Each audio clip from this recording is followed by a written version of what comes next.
Meaningful moments with मौलिक में आप सबका स्वागत है। मैं आज एक भिक्षुक और एक राजा की स्टोरी लेके आपके साथ आया हुआ हूँ, तो कहीं मत जाइएगा।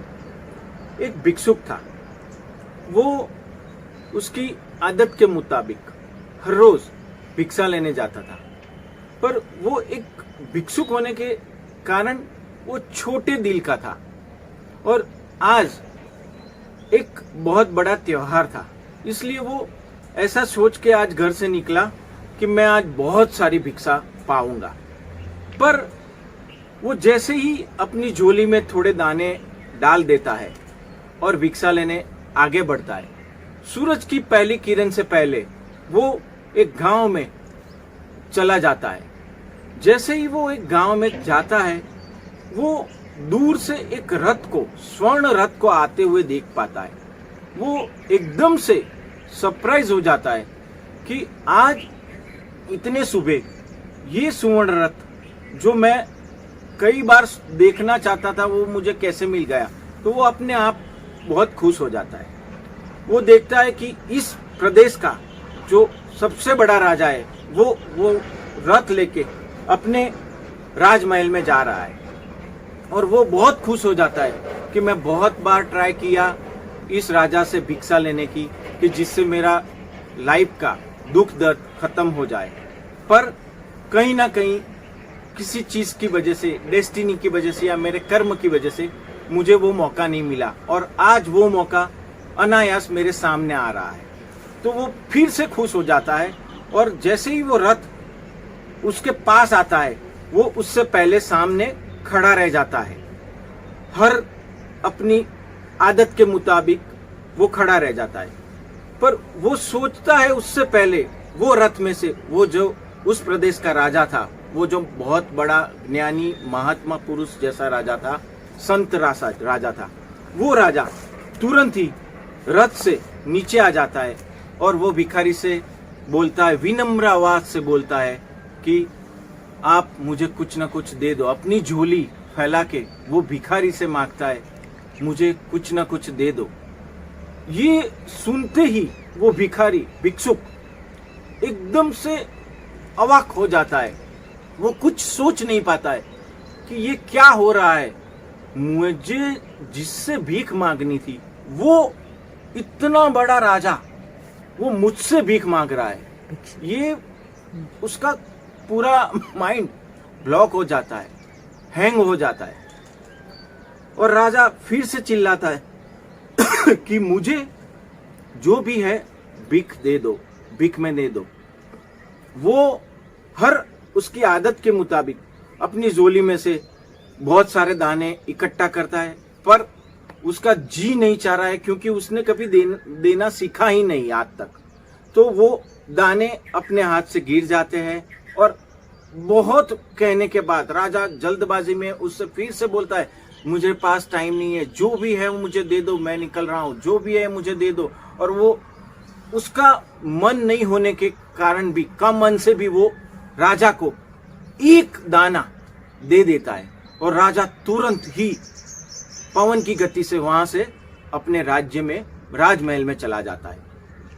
वो भिखारी उसके बाद, ये तो सुबह थी, सुबह की पहली किरण के टाइम पे ये हुआ, तो वो दुखी हो जाता है और अपना ये त्योहार का दिन जो सोच के आता है आज मैं सबसे ज्यादा भीख लूंगा और मेरा सबसे बढ़िया दिन होगा, वो सोच के अपना आगे का काम शुरू करता है। पर उसके दिल में, उसके जहन में कहीं ना कहीं ये एक दाने का अफसोस अंदर तक घुसा हुआ है। अभी वो आगे जाता है और पूरे दिन में रात तक, सूर्यास्त तक बहुत सारी जगह से भीख पाता है। वो अपने घर जाता है पर उसका चेहरा मायूस होता है। उसकी बीबी और बच्चे वो झोली पूरी भरने के कारण बहुत खुश हो जाते हैं, उसको गले से लगाते हैं और वो सोचते हैं कि आज तक पूरी जिंदगी में तुमने जो धन या जो भी चीज भीख में लेनी थी उससे कई गुना ज्यादा चीज आज आप लेके आए हो, हम बहुत खुश नसीब है। पर वो भिक्षुक फिर से अपने बच्चों को और बीबी को बताता है कि नहीं, आज मेरे से एक दाना चला गया और वो ऐसा सोच के वो लोग सोचते हैं और वो जो पूरा उसका झोली होता है उसको जमीन पे अच्छी तरह से नीचे बिछा के रख देते हैं। तब जाके पूरी भिक्षा में पूरे दिन की भिक्षा में सिर्फ और सिर्फ एक दाना वो सुवर्ण मोहर बन जाता है। ये सोचने के बाद वो भिक्षुक फिर से, जो दुखी तो था ही, अब बहुत दुखी हो जाता है और रोने लगता है। उसके आंसू इतने गिरते हैं और वो अपने आप को समझ नहीं पाता है कि मेरे साथ ये क्या हो रहा है। तब जाके उसकी बीबी उसको पूछती है आज क्या हुआ। तो वो पूरी स्टोरी, पूरी दिन की दिनचर्या वो अपनी बीबी को बताता है। तब उसकी बीबी भी बहुत विद्वान होती है, पर वो पर दुनिया की बातों में उसको पता चलता है। तो वो उसको बताती है कि जिंदगी में जो भी हम कुछ देते हैं वही स्वर्ण बन जाता है, माने वो गोल्ड हो जाता है। और जो भी हम जितना जिंदगी के सफर में जितना हम लेते हैं वो सब हमारे लिए मिट्टी होता है। ये सब चीज वहीं पे हमको पता चलता है जब हमारा मृत्यु का अंत समय होता है। माने मेरे प्यारे दोस्तों, मेरा भी आप लोगों से यही कहना है कि भगवान इंसान से कहता है तू वो करता है जो तू चाहता है, मगर होता वह है जो मैं चाहता हूं।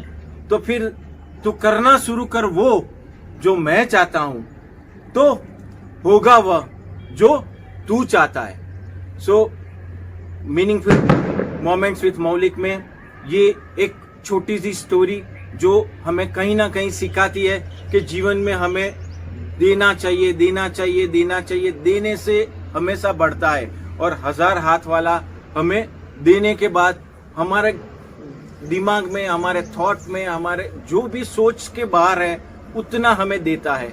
सो मेरे साथ बने रहने के लिए शुक्रिया। खुश रहे, मस्त रहे, स्वस्थ रहे, पर अस्वस्थ न रहे।